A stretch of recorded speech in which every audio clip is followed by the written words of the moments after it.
Hi, I'm Congresswoman Betty McCollum, and I have the honor and privilege of representing the 4th Congressional District in the United States House of Representatives. The 4th District includes all of Ramsey County, which has, of course, the capital city of St. Paul, parts of Washington County, and parts of Dakota County, which include my hometown of South St. Paul. Today's topic is going to be the Stillwater Bridge. We're not going to be talking about deadlines that are being met, but more about the replacement of the Stillwater Bridge and what that means for an entire transportation corridor in the East Metro. I'm going to be joined today by 2 mayors, and I'm going to have Mayor Beaudet introduce himself here in a few minutes and explain how he came to be the mayor. The other mayor that's joining me is Mayor Will Rossbach, and I've known Will, and I knew some of his family members who have served on the Maplewood City Council and as mayor in the past. For those of you who don't know, I was on the North St. Paul City Council for 8 years, and it's a fabulous job being a council member. I also served as a state representative for North St. Paul, Maplewood, and St. Paul at the State House. So the Stillwater Bridge and building a new bridge is something that I've worked on as a council member, a state representative, and now a member of Congress. But most importantly, a resident of the East Metro who's very familiar with the needs of the entire transportation corridor.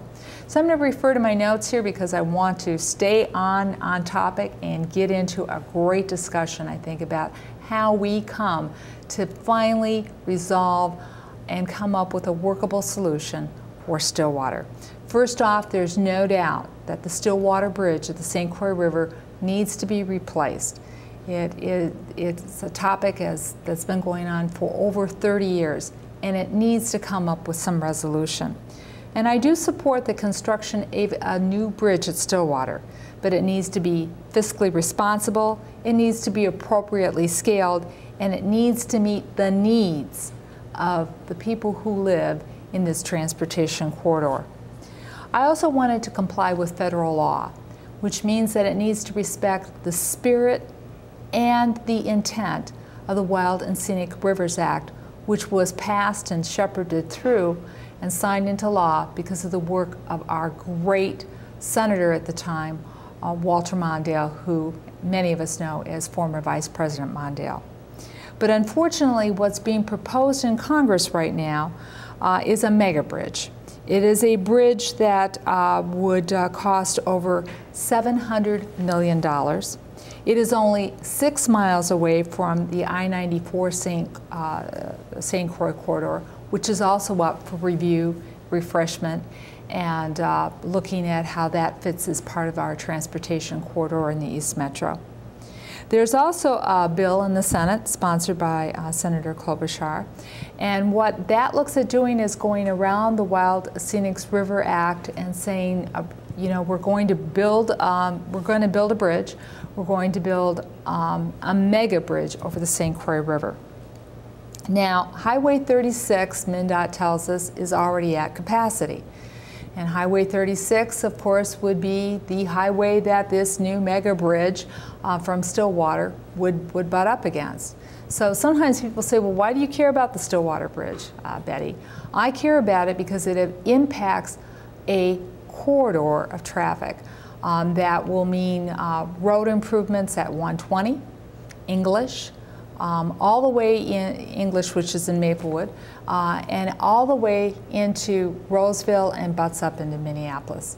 If 36 is at capacity, how do you build a mega bridge, attaching to 36 and not have in part of this plan how much all this infrastructure is going to cost? And if this infrastructure on Highway 36 happens, what happens to the infrastructure needs on 94 and the other areas that I represent? So I think this is an important discussion that we need to have. Here's a fact. The I-35W bridge in Minneapolis, which was replaced after the most unfortunate collapse and loss of life, is the most expensive bridge to date in Minnesota history, and that was $234 million. The bridge that's being proposed in Stillwater is 2.5 times more expensive, and it will impact the infrastructure corridor in a way that the I-35W bridge did not have all the infrastructure strain and stress put on it, because it was a bridge that was replacing a corridor in which it was designed to be in. So what we're going to do is we're going to talk about the Stillwater Bridge and some alternative ideas and why we think we can come up with a better solution that's better for taxpayers and also better for the environment. But I want to start with Mayor Beaudet first, and kind of tell us a little bit about how you came to be mayor. Well, thank you, Betty. I have a sanitary lift station in front of my house, and when the light would go on, I would call a fellow council member to have someone come out and fix it. And he let me know that he was going to retire, and he said, you know, you are interested in protecting the part of the city services, and you would be a good council member. That I'm not a single issue person, that I am there for good government, representing my community. And so in 1996 I filed and was elected as a council member was a council member for 4 years, and then in 2000 was elected mayor of Oak Park Heights. So I've been mayor now in my 12th year. Last time that I ran for re-election, I ran unopposed, which was kind of an interesting idea, because you go to bed the first few nights before you start campaigning and door knocking, and wow, you worry about write-in beating you. But anyway, it wasn't to be going and visiting all the residents. It was a great pleasure, and received about 95% of the vote and re-elected. Good, and we'll talk about Oak Park's kind of hosting the mega bridge here in a minute. But you started out as a council member and then become mayor of Maplewood. I actually started out as a planning commissioner. Once I had purchased my own home in Maplewood. I've always lived in Maplewood, but moved from my parents' house to my own house. And I decided at that point that I needed to be involved, because I wanted to have some input into how the city developed, particularly at that point around my house. And so for 14 years I served on the Planning Commission in Maplewood, and then I determined that in going to many council meetings that I could do as good a job on the council as the other people that were there, and so I ran for that and was elected. And then I served 6 years on the council, and then ran for mayor and was elected mayor. So, well, let's get into the Stillwater Bridge. I mentioned I have a variation of a background and introduction with that. And, you know, as of taping this today, Governor Dayton, Senator Klobuchar, Franken, and Representative Bachman have all signed on to supporting the mega bridge. So I know that I have a responsibility to speak up and speak out for people who might want to see an alternative proposal happen. I also have a longer history being involved in this, I think, and know that some of the pitfalls and some of the questions that haven't been answered by these bill introductions. And in Oak Park Heights, there's a vibrant discussion on the council that you're the mayor of. Yes, and they're, you know, Oak Park Heights is going to suffer greatly with the project. We've already lost, at the time when the homes were all removed for the original proposal, we lost 1 out of every 10 homes in Oak Park Heights to the proposed project back in 1995 and 96. Fractured a community that was as old or older than the community of Stillwater, which is one of the first cities in the state of Minnesota, and actually formed before we were a state. It was part of Wisconsin.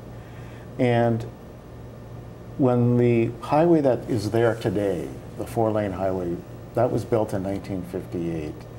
The city, in the early 60s, when it was planning its water and sewer systems, got permission from the Department of Transportation to run those utilities parallel to the highway.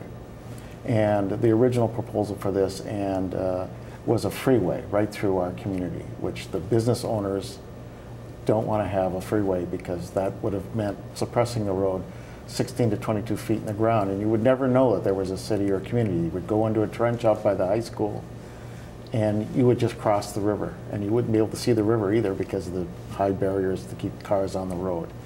So the impact on the city's infrastructure and its tax base because of the need for it to being a freeway are very devastating. We have various studies which we're updating, but approximately, it would cost approximately $10 million today to relocate the city's utilities out of MnDOT's right of way. And that's not in the cost of the cost of the bridge, and no one wants to take responsibility. Nobody thinks that's important.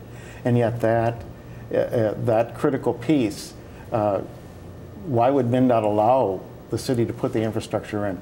And that's the reason for that is that this 4-lane highway, which ends in the city of Stillwater today, was to go be a 4-lane boulevard right to the south end of downtown Stillwater. And there would have been a Hastings-style bridge in the central corridor, which would have complied with the Wild and Scenic Rivers Act, whether it was built today or built back in the 61, 62 era. But the city of Stillwater rejected that bridge because they didn't want to wreck the economic assumption that goes with automobile traffic. And so therefore it stopped the project. And when the project was picked up in the 70s and finally this current iteration in the 80s, this is where we are today. The Park Service has spoken in 1991 that the Central Corridor solution would meet the spirit of the Wild and Scenic Rivers Act. The Department of Transportation, for some unknown reason, just wants to build a bluff-to-bluff bridge. Does not want to have anyone slow down to 30 or 35 miles an hour, even though they have a beautiful river valley to look at and see.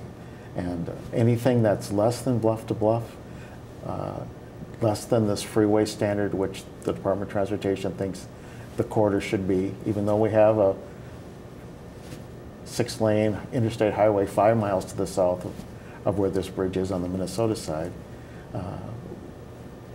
That freeway, that pull, that destruction really destruction of my community's economic assumption is really going to be detrimental. So when we're talking about transportation, we're not only talking about Minnesota Department of Transportation, we're talking about the Wisconsin transportation. And Wisconsin has a very different geography going on their side of the river. It is changed hands quite often. It's gone from farmland into possibly development land into the future. And so they don't have communities that are going to be impacted the same way as Oak Park Heights is going to be with this type of mega bridge development. That's correct. They simply bypass the two cities that are there. And if you go and speak with business people in Somerset, which is now bypassed, with the economic assumption about the traffic going through their community, that no longer being true, 25–30% of their downtown now is vacant, which before the bridge was built, before the bypass was built, the entire community's economic vitality was still intact. The post office actually left the downtown and moved out to the exit by the freeway, and that building now stands vacant. It's very, when we have a transportation corridor, it moves traffic, but it has an economic consequence. And I think the economic is also vital for our community. Oak Park Heights is blessed with a great commercial corridor, and those business owners have spoken twice, hiring lobbyists, coming to meetings and say, we don't want a freeway, we want the stoplights to remain, which means we can't have 70,000 cars coming up to 3 stoplights.